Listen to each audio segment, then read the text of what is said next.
OP Jindal global university के विधि विद्यालय द्वारा न्यायपालिका की स्वतंत्रता, अधिकार, संस्थान और नागरिक, एक तुलनात्मक दृष्टिकोण विषय पर 2 दिवसीय अंतर्राष्ट्रीय सम्मेलन का आयोजन किया गया।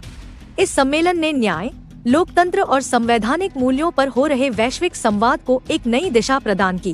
कार्यक्रम में भारत और विदेशों के प्रतिष्ठित न्यायविदों, पूर्व न्यायाधीशों, वरिष्ठ अधिवक्ताओं, विधि विशेषज्ञों, शिक्षाविदों, पत्रकारों और जनप्रतिनिधियों ने भाग लिया। सम्मेलन के मुख्य अतिथि माननीय श्री न्यायमूर्ति सूर्यकांत, मुख्य न्यायाधीश, भारत ने अपने उद्घाटन संबोधन में कहा कि न्यायपालिका की स्वतंत्रता किसी भी लोकतांत्रिक राष्ट्र की आत्मा होती है। उन्होंने बताया कि न्यायपालिका का दायित्व केवल विवादों का निपटारा करना ही नहीं, बल्कि नागरिकों के अधिकारों की रक्षा करना भी है। उन्होंने कहा कि संस्थागत मजबूती, पारदर्शिता और न्यायिक जवाबदेही न्याय व्यवस्था को अधिक प्रभावी और जनोन्मुख बनाती है। न्यायमूर्ति सूर्यकांत ने यह भी सारगर्भित रूप से कहा कि वैश्विक संदर्भ में न्यायिक संस्थानों की भूमिका लगातार बदल रही है। ऐसे में भारत को अपने संवैधानिक मूल्यों की रक्षा करते हुए विश्व समुदाय के साथ सक्रिय सहयोग बढ़ाने की आवश्यकता है।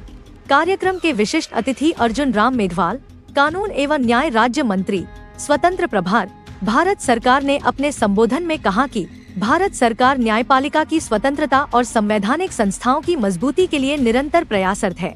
उन्होंने बताया कि विधि सुधार, तकनीकी हस्तक्षेप और त्वरित न्याय प्रणाली को बढ़ावा देना वर्तमान शासन की प्राथमिकताओं में शामिल है। उन्होंने कहा कि न्यायपालिका और कार्यपालिका के बीच स्वस्थ संवाद और सहयोग लोकतांत्रिक ढांचे को सुदृढ़ बनाते हैं। श्री मेघवाल ने सम्मेलन की सराहना करते हुए कहा कि इस प्रकार के विमर्श न केवल अकादमिक जगत को समृद्ध करते हैं, बल्कि नीति निर्माण और विधिक अनुसंधान में भी महत्वपूर्ण भूमिका निभाते हैं। 2 दिवसीय इस सम्मेलन के दौरान विभिन्न सत्रों में न्यायिक स्वतंत्रता, मानवाधिकार संरक्षण, संवैधानिक संतुलन, तुलनात्मक विधि, तकनीक और न्याय व्यवस्था तथा न्यायिक सुधार जैसे महत्वपूर्ण विषयों पर व्यापक चर्चा हुई। कार्यक्रम के अंत में विश्वविद्यालय के कुलपति और आयोजकों ने सभी प्रतिभागियों का आभार व्यक्त किया और इस प्रकार के विमर्श को आगे भी जारी रखने की प्रतिबद्धता दोहराई। The OP Jindal University, Sri Naveen Jindal and Professor Rajkumar for inviting me and giving this opportunity to share my views, particularly with reference to a historical event which is being replicated after some time. I am deeply heartened to be here amid such an illustrious gathering.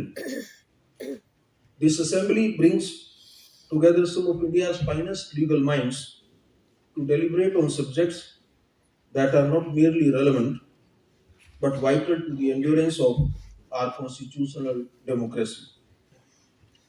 Today's occasion stands at the confluence of 2 meaningful initiatives.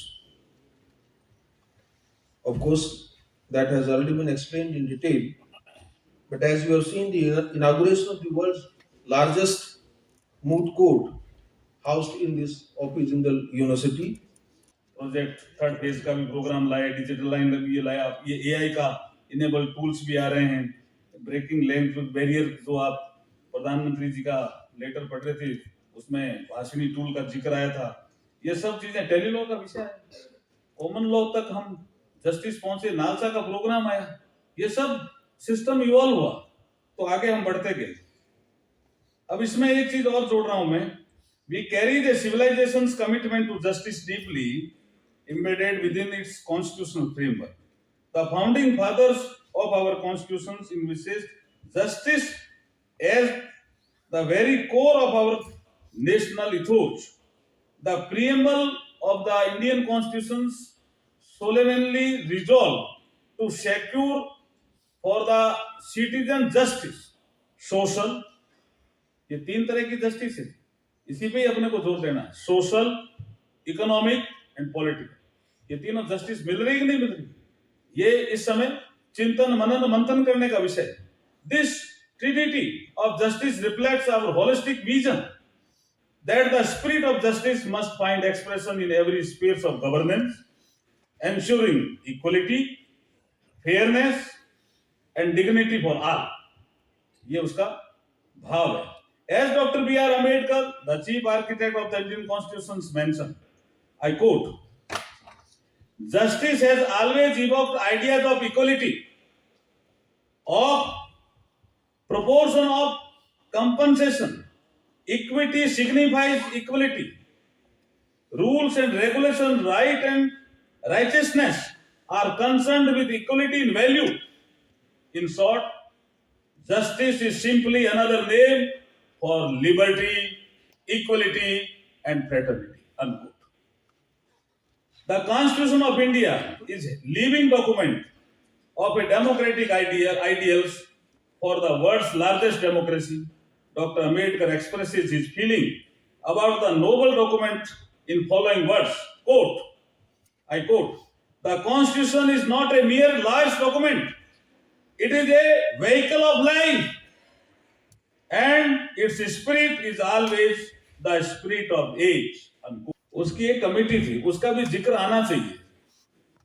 उसको मैं अगर गलत नहीं हूं तो सरदार पटेल साहब उसको अध्यक्षता कर रहे थे उस कमेटी के, और उसमें बाबा साहब डॉक्टर बी.आर. अम्बेडकर भी सदस्य थे। जब झंडा तय होने वाला था तो झंडा तय हो रहा था, बीच में चरखा आ रहा था, 3 रंग। ये तो पंडित जवाहरलाल नेहरू जी ने रावी के तट पर 31 दिसंबर 1929 को ही फहराया। फिर पूरे देश में झंडा फहराने का निर्णय लिया 26 जनवरी 1930 को। ये झंडे फहराने की ये तिथियां बहुत महत्वपूर्ण हैं। और उसके बाद जिन्होंने झंडा फहराया उनके खिलाफ कार्रवाई उस समय हुई। उसके बाद देश आजाद हुआ, हमारा झंडा राष्ट्रीय झंडा कहलाया। लेकिन झंडा समिति का भी योगदान है। जब झंडा समिति में इसकी चर्चा हो रही थी तो उसके बीच में 3 रंग तिरंगा तो है ही अपना, लेकिन इसमें बीच में चरखा आ रहा था।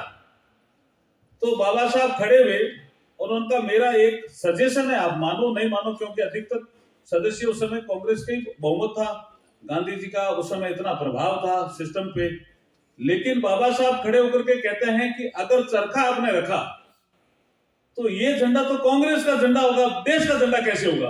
तो सबके मन में विषय आया कि बात तो ये एकदम ठीक कह रहे हैं, लॉजिकल कह रहे हैं। तो बोला क्या होना चाहिए? तो ये जो अशोक चक्र आया, ये बाबा साहब डॉक्टर बी.आर. अम्बेडकर के आर्गुमेंट के कारण आए।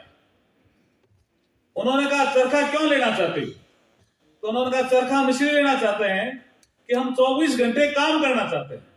तो उन्होंने कहा अशोक चक्र में 24 ही तिल्लियां हैं और वो सिखाता है कि 24/7 काम कर सकते हैं, और हर तिल्ली पे कोई न कोई गुण है।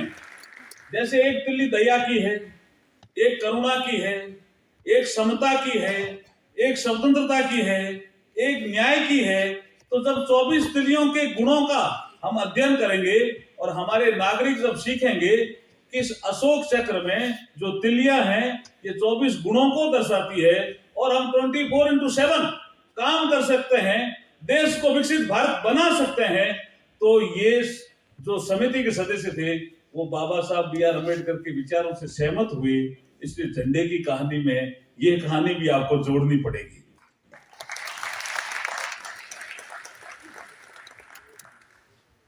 अब कॉन्स्टिट्यूशन डे का विषय आता है।